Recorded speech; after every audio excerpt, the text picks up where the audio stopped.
Sa pagpapatuloy ng pananatili ng diwatang yon sa tahanan ni Lola Astring, ay ang pagdating naman ni Dario.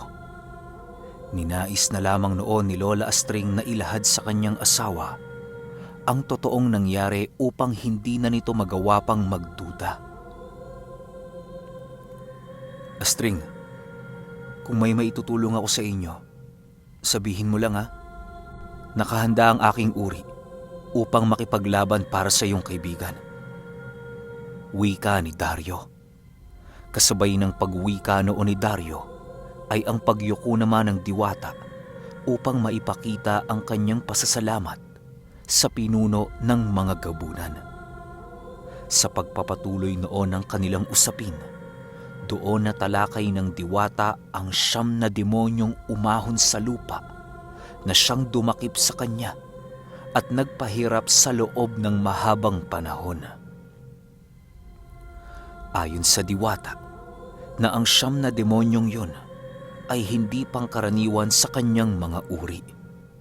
Dagdag pa nito na nararamdaman niya umano sa mga diablong yon ang presensya ng kanilang pinuno na namamahala sa pangkalahatan ng kanilang uri.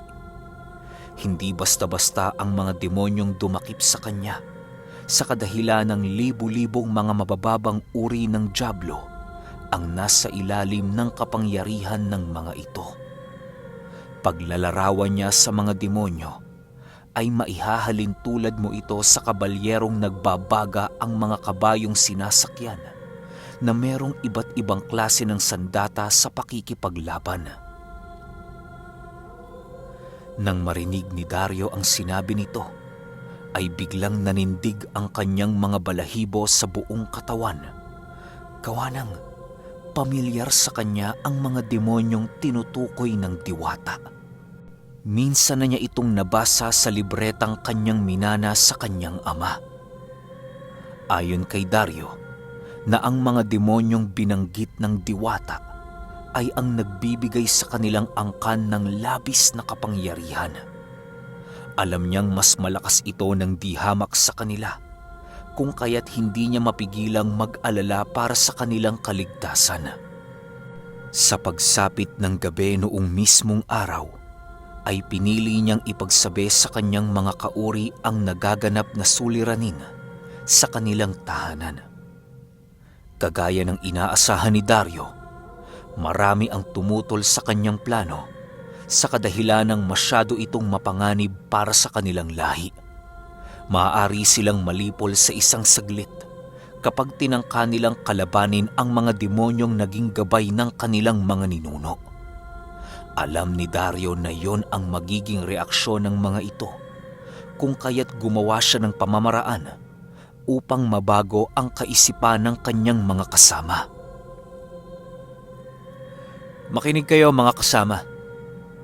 Kapag hindi natin nagawang makipaglaban kasama si Astring, ay sigurado akong isusunod tayo ng mga demonyo. Mas mainam na mamatay na merong karangalan kesa naman mamatay ng naaapakan ang iyong dangal at pagkatao. Tandaan nyo, ang demonyo ay napakalayo sa isang tao. Tanging kasamaan lamang ang naiisip ng mga yon. Samantalang tayo ay meron pa tayong tsansang magbago. Pangako, kasama niyo ako hanggang sa kahuli-hulihan ng aking buhay. Wika ni Dario habang sila ay nagpupulong. Nang marinig ito ng mga gabunan, ay halos natigilan silang lahat sa kanilang mga pag-uusap.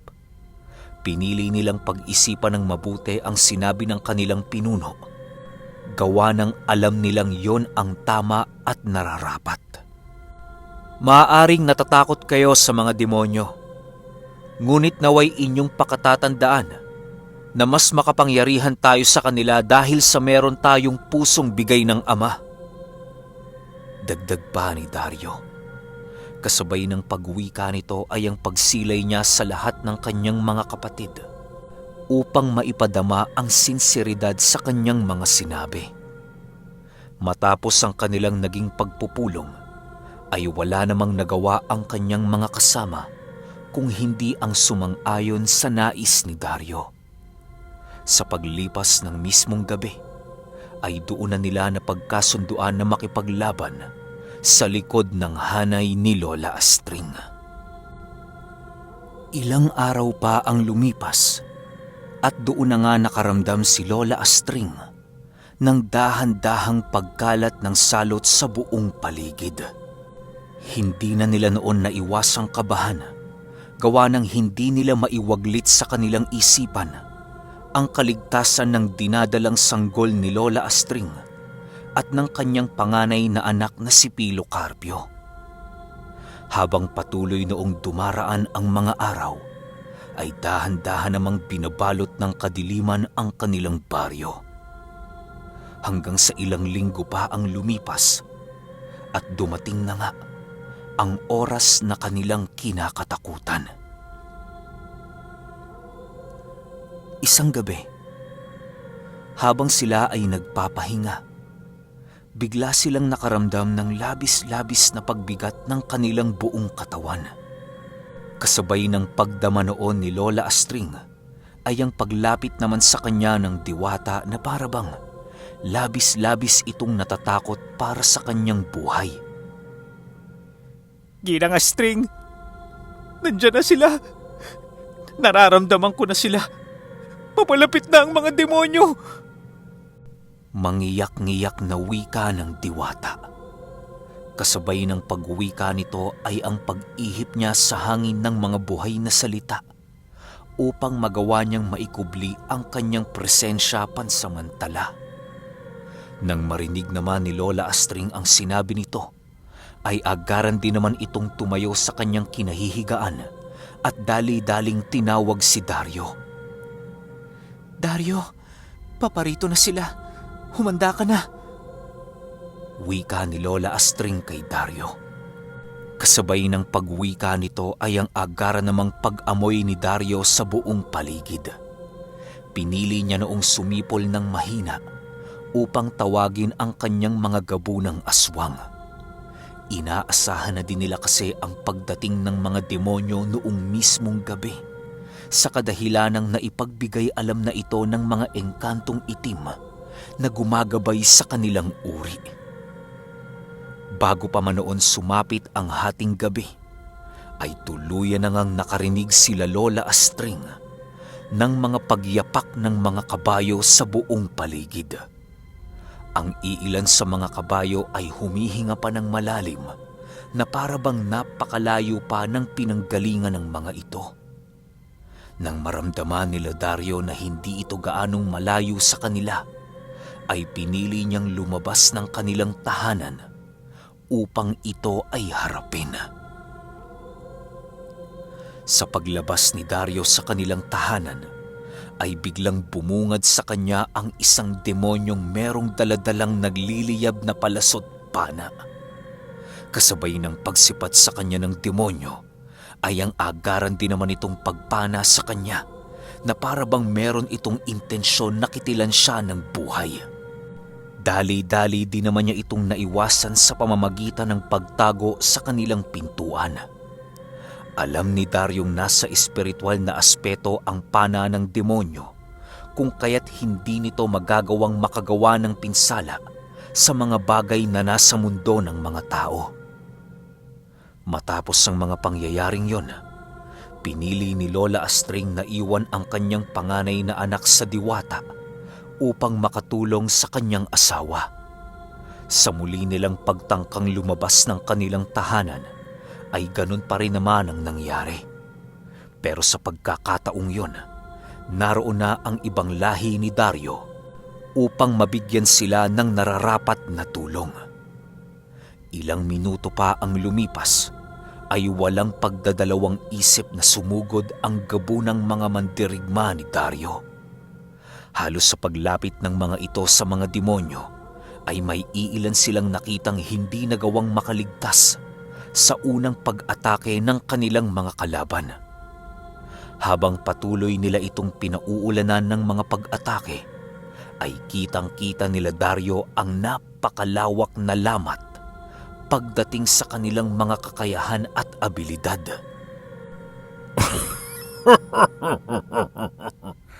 At sinong mga mabababang uri ng demonyong ito ang nagkaroon ng lakas ng loob upang kaharapin ang mga demonyong nagpahiram sa kanila ng tinatamasa nilang kakayahan?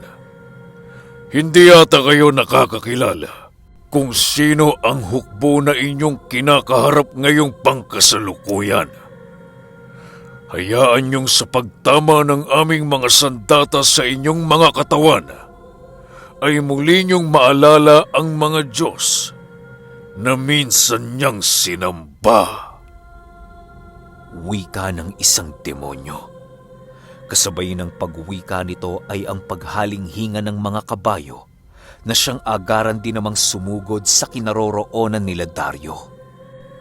Wala na noong nagawa ang mag-asawa kung hindi ang harapin ng mga ito, alang-alang sa kanilang panganay na anak at sa dinadalang supling ni Lola Astring. Kahit punong-puno na ng nararamdamang takot noon si Dario, ay pinili niyang mauna sa hanay upang maprotektahan ang kanyang asawa. Ginamit na niya noon ang kanyang pinakamalakas na anyo sa pagbabaka sakaling magkaroon siya ng laban sa mga ito. Pero paglapit ng demonyo sa kanyang kinatatayuan, ay walang habas siya nitong pinaulanan ng pag-atake hanggang sa masunog ang kanyang buong katawan. Dahil sa lakas ng mga demonyong yun, kung kaya't wala nang nagawa si Dario kung hindi ang umatras habang patuloy na sinasalag ang kanilang mga pag-atake. Nang tuluyan na siyang makalapit sa kanyang asawa, ay agaran din namang sumugod si Lola Astring, gamit-gamit ang kanyang mutya ng palakol. Habang hinaharap noon ni Lola Astring ang tatlo sa mga demonyo, ay pinili ni Daryong kunin ang kanyang langis upang agarang mapahilom ang kanyang sugat. Habang nagpapahilom naman si Dario, ay patuloy ang ginagawang pagsugod ni Lola Astring sa mga demonyo. Sa pagsilay ni Dario sa kanyang asawa, ay halos hindi niya maiwasang mamangha sa kadahilanang nagagawa nitong makipagsabayan sa kanyang mga kalaban. Sa bawat paghampas ni Lola Astring ng kanyang palakol, ay patuloy naman itong sinasangga ng mga demonyo. Hindi siya nagagawang masunog ng mga ito sa kadahilanang napakakapal ng baluting kanyang ibinalot sa buong katawan. Ilang minuto pa ang lumipas, biglang dumating si Eseng at ang iilan sa kanilang mga kagrupo upang magbigay ng tulong sa hanay nila Lola Astring. Nang masipat naman ng iilang demonyo ang paglapit ng mga ito, ay agaran din naman nila itong sinalubong ng buo nilang lakas. Halos doon mismo sa tapat ng pamamahay nila Dario, naganap ang hindi kaaya-ayang digmaan na tinutukoy sa kanilang mga hinaharap. Ginang Astring! Nandirito na ho kami upang tumulong sa inyong digmaan! Sigaw ni Eseng habang patuloy itong lumalapit sa kanilang kinaroroonan. Paglapit nito kay Lola Astring, ay agaran din naman itong inilahad ang mga kakaibang pangyayari sa baryo. Ayon kay Eseng, na noong lumitaw ang 9 na demonyo sa kanilang lugar, ay bigla nilang naramdaman ang pagtigil ng oras. Lahat ng mga ordinaryong tao sa baryo ay bigla na lamang naglaho sa kani-kanilang mga bahay-bahay nang sa hindi malamang dahilan. Matapos itong mailahad ni Eseng kay Lola Astring, ay pinili naman itong muling sumugod sa mga papalapit na demonyo. Hindi naman ito hinayaan ni Lola Astring na mag-isa, kung kaya't pinili niya itong samahan. Nang maramdaman din ni Dario noon ang paggaling ng kanyang mga nasunog na balat, ay agaran din naman siyang nagpalit ng kanyang anyo upang makatulong sa kanyang asawa. Habang patuloy siya noong sumusugod sa kanilang mga kalaban, ay meron siyang nasisilayang nalalagas sa kanyang mga kasama. Halos ang iilan sa mga ito ay nawala na ang bakas ng pagkakakilanlan dahil sa brutal na pagpatay sa kanila ng mga demonyo. Ayon kay Dario, na ang digmaang yon ay ang kumitil sa napakarami niyang mga kalahi na eksperto sa pakikipagdigma. Labis-labis ang panghihinayang noon ni Dario, ngunit wala na siyang magagawa pa. Sa paglapit ni Dario sa isang demonyong merong daladalang sibat, ay agaran din naman niya itong sinunggaban upang kahit papaano magawa niya itong mapatumba. Ngunit sa pagsunggab ni Dario sa demonyo, ay halos nagmistulan siya noong bata na pilit lumalaban sa isang matanda. Walang kahirap-hirap siya nitong iwinaklit sa likuran ng dyablo na parabang walang lakas noon si Dario. Pagbagsak niya noon sa lupa, ay dali-dali naman ang kanyang pagtayo upang muling sumugod sa demonyo. Halos nagsisisigaw na siya noon sa kadahilanang naglalaho na ang kanyang galit at lungkot sa kanyang isipan. Hindi niya kasi noon mapigilang maawa sa kanyang mga kasama na halos ibuwis ang kanilang mga buhay, masunod lamang ang kanyang hinahawakang paniniwala. Nang masipat ni Dario noon na pinagtutulungan na si Lola Astring at Esing, ay dali-dali din naman niya itong nilapitan upang malapatan ng kanyang tulong. Habang patuloy siya noong tumatakbo sa mga damuhan, ay panay naman ang pag-atake sa kanya ng mga demonyo. Halos umulan na noon ng mga nagbabagang palaso sa kalangitan, ngunit hindi nito nagawang mapigilan si Dario. Paglapit niya sa demonyong patuloy na umaatake sa kanyang asawa, ay ninais niyang ito ay salagin gamit-gamit ang kanyang matutulis na mga kuko. Alam ni Daryong hindi ito kakayanin ng kanyang gabunang anyo, pero wala siyang pagpipilian. Ilang minuto lamang noon ang lumipas nang tuluyang maputol ang mahahabang kuko ni Dario na siyang naging sanhi upang makaramdam siya ng labis-labis na sakit sa kanyang buong katawan. Ayon kasi kay Dario na ang mga kuko ng mga aswang ay konektado sa kanilang katawan na parabang kaparte ito ng kanilang mga balat at kalamnan. Matapos itong gawin sa kanya ng demonyo, ay agaran din naman siya nitong hinawakan sa leeg nang nagbabaga nitong mga kamay. Dahil sa ginawa noon ng demonyo, kung kaya't nalapnos noon ang buong balat ni Dario. Nang masipat ni Lola Astring ang ginagawa ng demonyo sa kanyang asawa, ay pinili nitong muling sumugod gamit-gamit ang kanyang mahiwagang palakol.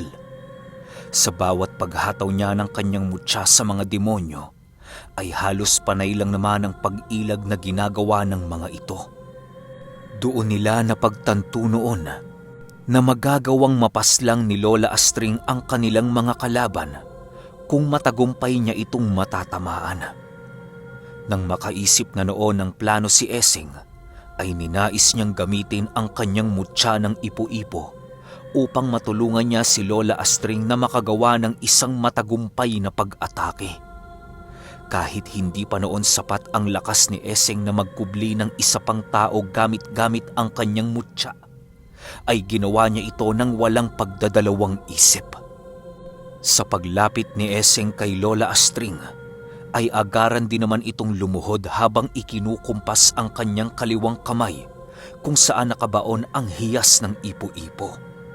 Sa pagkawala nila sa mundo ng mga tao, ay nagwika si Esing ng, Astring, magawa mo lang na mapaslang ang isa sa mga demonyong yan, ay sigurado na ang ating panalo. Nang maramdaman nitong lilitaw na sila sa itaas ng isang demonyo, ay pinili nitong ilihis ang kanyang lilitawan nang sa gayoy hindi mahalata ng mga ito si Lola Astring. Paglitaw ni Esing sa katabi ni Dario, ay agaran din namang sumugod ang demonyo sa kanilang kinaroroonan. Kisap mata lang din noon ang dumaan nang biglang lumitaw si Lola Astring sa itaas ng isang demonyong nagmamasid sa buong paligid. Pagtama ng kanyang mutya ng palakol sa baluti nito, ay agaran din namang nakaiwas ang demonyo. Nagawang mahati ni Lola Astring ang sinasakyan nitong kabayo, ngunit bigo siyang mapaslang ang demonyong kanilang kalaban. Akala mo ba magagawa mo kung tamaan ng iyong sandata? Bale wala ang lakas niyan tao kung hindi mo naman kami magagawang matamaan. Wika ng demonyo. Kasabay ng pagwika nito ay ang muli nitong pag-uusal upang muling buuin ang kanyang namatay na kabayo. Ilang minuto lamang noon ang lumipas nang tuluyang bumalik sa normal ang kabayong minsang nahati ni Lola Astring. Kasabay ng pagtawag nito sa kanyang kabayo ay ang pagtanggal naman ito sa kanyang baluting nahati ng mutya ng palakol. Ilang minuto pa ang lumipas, tuluyan na ngang nasilayan nila Lola Astring ang buong kaanyuan ng demonyo.